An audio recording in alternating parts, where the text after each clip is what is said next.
जय गुरुदेव, जय माता जी, जय गायत्री माता। गुरुदेव माता जी की सूक्ष्म उपस्थिति में आगे अखंड ज्योति में लिखा है, विजय रथ का दिव्य प्रतीक है जीवन।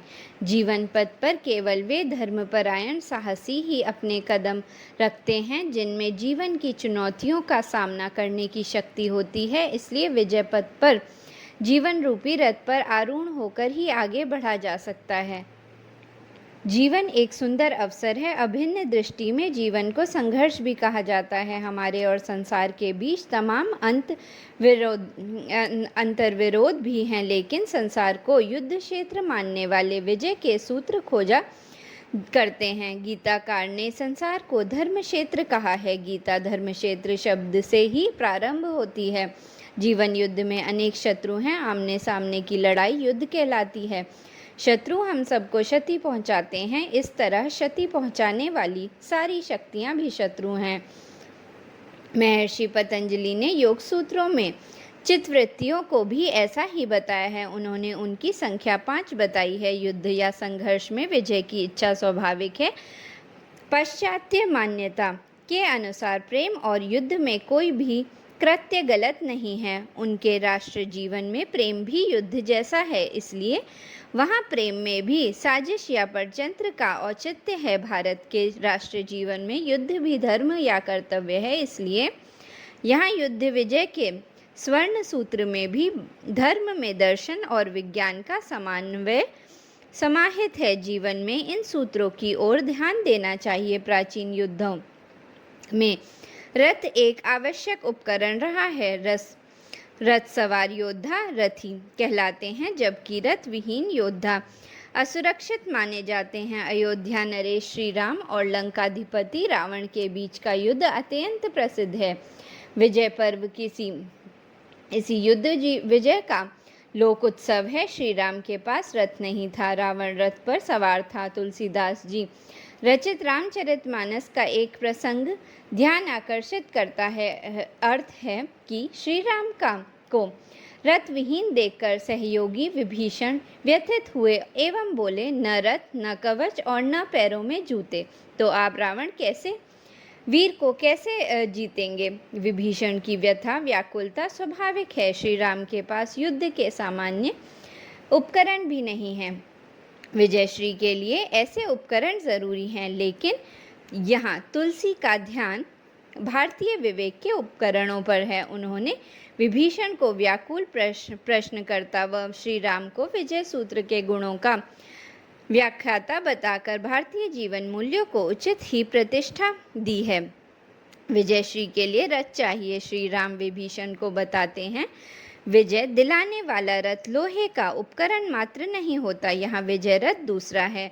यह रथ श्रेष्ठ जिज्ञासा है। बताते हैं, शौर्य धैर्य उस रथ के पहिए हैं, सत्य और शील उसके ध्वज हैं, शक्ति विवेक योग और लोकहित इस रथ के 4 घोड़े हैं।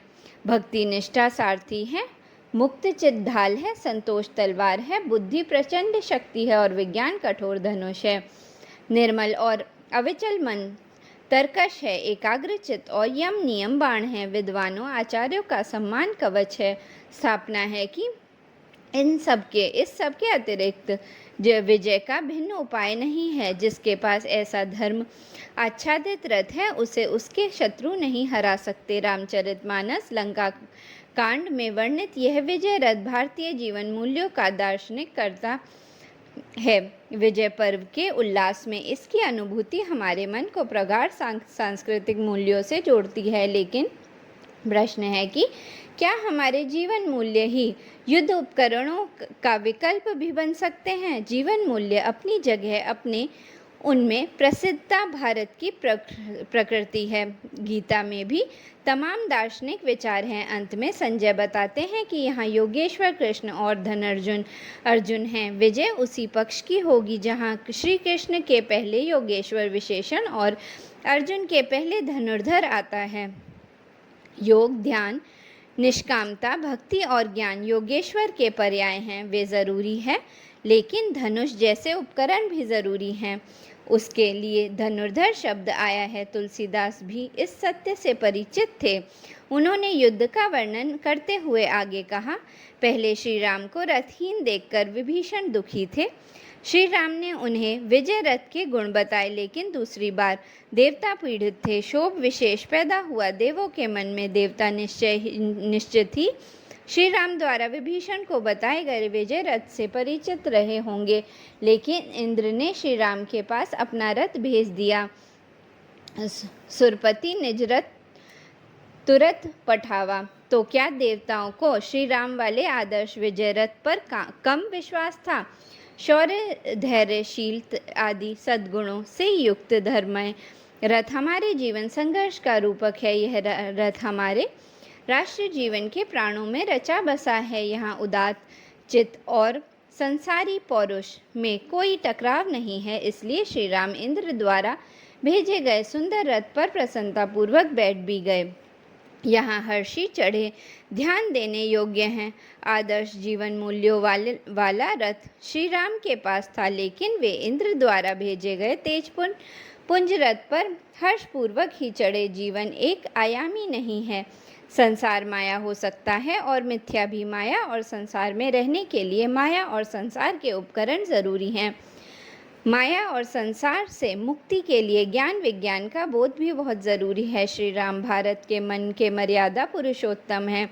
उन्हें ब्रह्म जानकर लीला करते हुए देखने का अपना आनंद है, लेकिन उन्हें अपना और अपना ही पूर्वज जानकर उनकी मर्यादा पुरुषोत्तम भावभूमि में डूबने का आनंद लेना और भी ज़्यादा रम्य है। संसार जैसा प्रत्यक्ष है, बहुधा वैसा ही होता। प्रत्यक्ष कभी कभी प्रमाण नहीं बनता। इंद्रिय बोध हमेशा ठीक सूचना ही नहीं देता। जिज्ञासा बेचैन करती है, मन व्याकुल होता है। दर्शन का जोर प्रत्यक्ष पर है, अनुमान के आधार पर सत्य के शोध पर है। मन को तब भी जिज्ञासा की बेचैनी प्रशांत न होने दे तो पूर्व कथनों या वैदिक अनुभूतियों की सहायता लेने का भी विकल्प है। मूलभूत प्रश्न है कि हमारा मन भी न माने तो क्या करें?